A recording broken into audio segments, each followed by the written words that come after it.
Bobby is never going to forget this experience. I'm Joseph, this is Input English. Today I have a story. This is Comprehensible Input. If you can understand this story and follow what I'm saying, you will learn the English language. You will acquire it. It's unstoppable. Today we're going to join one of our favorite characters, Bobby. Bobby is now 9 years old. His dad dropped him at art camp and he spent the morning there. His mom, Kathy, is a practicing lawyer. She had a court appearance, so she spent the morning in court. She was well prepared for her court appearance, and the proceeding went very well for her client. When she finished up at the courthouse, she went to the office briefly and then picked up Bobby at art camp. The two of them went home to have lunch together. After lunch, Bobby decided to do some drawing using some of the skills that he was developing at art camp.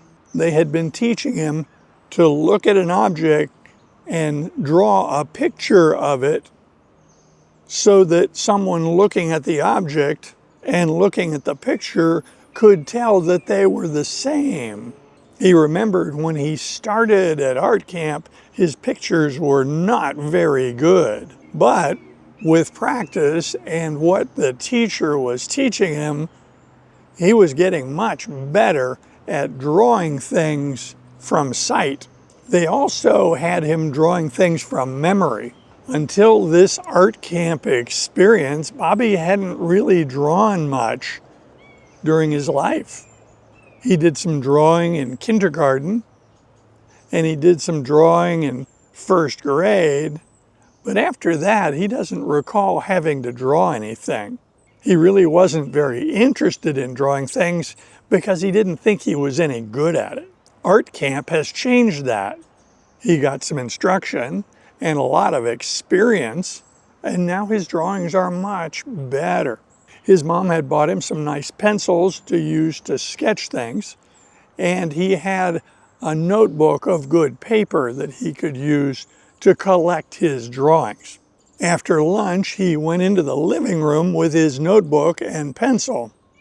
He sharpened his pencil with a small pencil sharpener, so it was sharpened to a very fine point. After lunch, Bobby's mom went into her study to do some work. She has an office at home, and that's where she was going to spend the afternoon. Bobby went into the living room, and since no one was around, he decided to sit in his dad's chair and draw from that vantage point, from that point of view.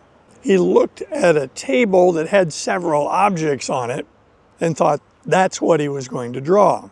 He worked on that drawing for quite a while, and over time the drawing became more and more similar to what he saw on the table. When he was satisfied with that drawing, he turned the page and drew on the back of that same page. But what would he draw? He decided to draw a picture of Oscar from memory. He started sketching, and as the picture developed, he wasn't very satisfied with it. There was something that was not quite right. Eventually, he looked at it and realized that the picture of Oscar that he was creating looked more like a cat than a dog. He didn't have the nose right. He drew the nose too small. His picture looked like a cat. This drawing activity occupied him for a couple of hours, and at some point he realized he'd had enough of that. He headed out toward the backyard. He knew Oscar was waiting for him, so he headed out that way. As he walked through the kitchen, he saw some apples in a basket on the kitchen counter. He grabbed a big, plump red apple and decided to eat it in the yard. When he got out into the yard, Oscar greeted him, and Oscar was visibly very excited, very happy to see him. But Bobby was at cross purposes here because he was eating an apple, and so he didn't want to pet the dog, and he didn't want to throw a ball because he wanted to keep his hands clean while he was eating this apple. He talked to Oscar. "Hello, Oscar, how are you?" Oscar just wagged his tail. He was thrilled that Bobby was in the yard with him. As Bobby ate his apple, he walked around the backyard with the idea of identifying things that he could draw. What could he find in the backyard that he could sketch and bring into art camp and show them what he had done? He was fairly proud of the drawing of the objects on the table, but he was not thrilled with his rendition of Oscar's portrait. Eventually, he'll have to draw a better picture of Oscar. So Bobby was walking around the yard, eating an apple, looking at objects, and not touching Oscar or handling the ball. He's keeping his hands clean. About halfway down through the backyard, he came to a bush, a hibiscus bush, and it had several big red flowers on it. One of the flowers was just above waist level, so he could easily see it. He thought that he would probably draw that flower after he finishes the apple. It was right about then that a bumblebee flew up and landed in the flower, in that hibiscus flower. The bee quickly crawled down to the bottom of the inside of the flower to sample the nectar that that flower was producing. Flowers produce nectar to attract insects, and insects pollinate flowers. He had learned about this in school. When the bumblebee got down deep into the flower, Bobby got a funny idea. He didn't have long to think about it because he knew that that bumblebee quickly would fly away. So he moved the apple into his left hand, freeing up his right hand. He did that because he is right-handed. With his right hand, he reached behind the flower, gathering the 5 petals and pulled them forward, closing the flower. He pulled the flower closed, trapping the bumblebee inside the flower. Now, he wasn't sure why he did this, and he didn't have a clear plan what he was going to do with that bumblebee now that he had caught it. It was just the adventure of catching a bumblebee by closing the flower around it. He didn't want to kill or harm the bumblebee. He just wanted to catch it. This is when something very unexpected happened. That is unexpected by Bobby. He felt an incredible pain in his right hand. It was like it was on fire, tremendous pain. It happened instantly, and it got more and more intense. The pain surprised him, and he withdrew his hand. He pulled his hand away. The petals of the flower opened back up, and the bumblebee flew away. Still surprised by this horrible pain in his hand, he looked at his hand, and he saw a little pink dot, just a dot. He started to realize that he had been stung by the bumblebee. He remembered that kids in school had talked about getting a bee sting, but he'd never had a bee sting before. He remembers that he was told by another young boy that sometimes the bee will leave the stinger in the skin and it has to be removed. When he looked at his hand, he saw no stinger, so he was happy that the stinger didn't have to be extracted from his skin. A lot of things went quickly through Bobby's mind. He remembered back to when he was in the doctor's office and the nurse was giving him a shot. She said, "A little bee sting," and then he got his shot. At the time, Bobby was puzzled by that because he had never had a bee sting, so he really didn't know what she was talking about. The shot was a shot. It hurt, but not very much. But this bee sting in his hand hurt a lot more than any shot he had ever had. He wondered why this nurse would suggest that the shot was going to hurt this much.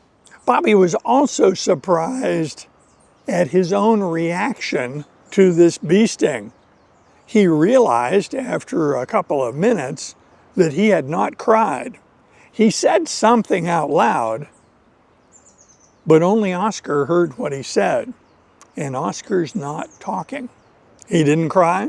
He didn't go running to his mom. He basically stared at his hand and thought about the experience of having been stung by a bumblebee. He realized this was his first bee sting. He had gotten past a milestone. He has had a bee sting, and it's right there. Bobby's bee sting is right here on the fleshy part of the hand. Of course, this is the thumb, and these being the fingers. This part of the hand is called the thenar eminence. It's full of muscles. It helps to control the thumb and make it stable so that we can grip things. These are strong little muscles in the thenar eminence. That's where Bobby's bee sting was. So his thenar eminence on his right hand swelled up and got a little red. The other thing that surprised Bobby is how quickly the pain got better. It was super intense immediately, but within a few minutes, it got a lot less painful. While he was thinking about all this, he absent-mindedly took a bite out of the apple, which he was holding in his left hand. He had just had his first bee sting, and he's just calmly eating an apple. This surprised him. He expected it to be more dramatic. He realized that he probably should tell his mom that this had happened, so he waved goodbye to Oscar and went in through the back door.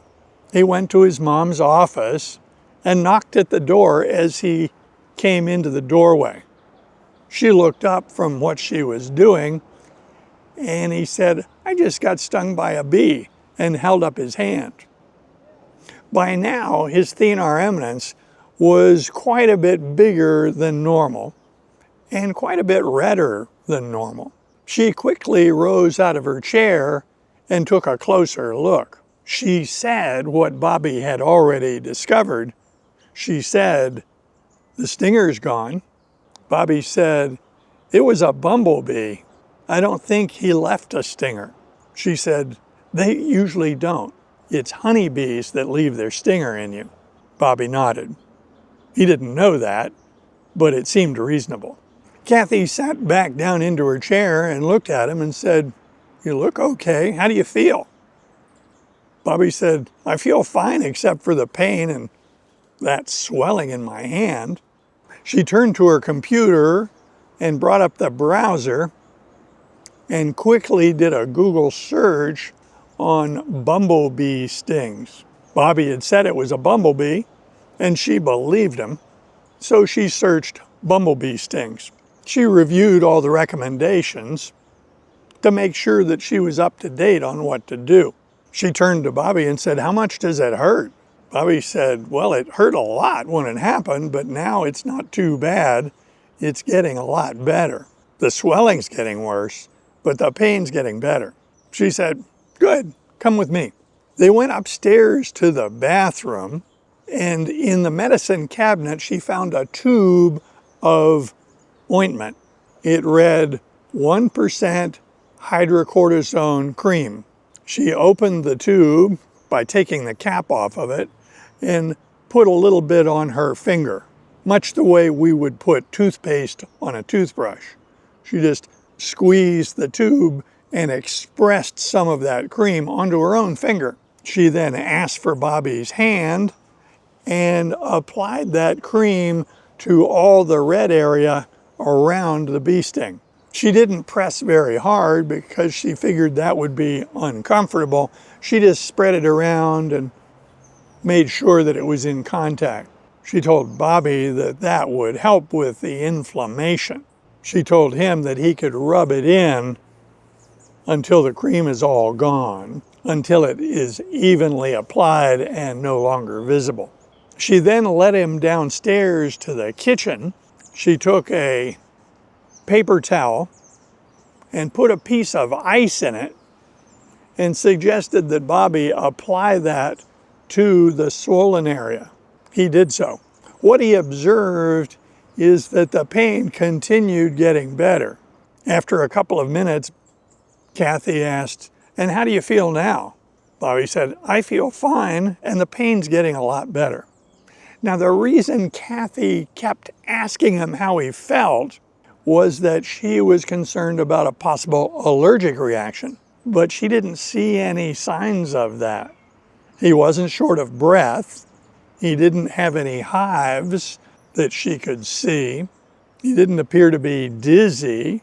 His color was good, and he felt fine. So she figured that he was not going to have an allergic reaction. By now, they're both seated at the breakfast table in the kitchen. She asked, "How did it happen?" Now, at this point, Bobby was actually embarrassed because he didn't want to tell his mom that he had closed a flower to capture a bumblebee, and that's why he got stung. He changed the story a little bit to avoid his own embarrassment. What he said was that he was looking at a flower and touching it, that the bee stung him in the hand. Kathy didn't analyze that. She just accepted it because bumblebees go to flowers. If his hand was at a flower, she wasn't surprised that he got a bee sting. She didn't realize that he had closed that flower to catch the bee. Overnight, most of the swelling in his hand resolved. The next day, he had only a little bit of swelling left. It would not interfere with his use of the hand. He had no trouble eating his dinner, and he would have no trouble drawing the next day in art class. This was a big learning experience for Bobby. He has had his first bee sting, and he learned a lot from that experience. I invite comments below, and if you like videos like this, be sure to click on this one next. See you soon.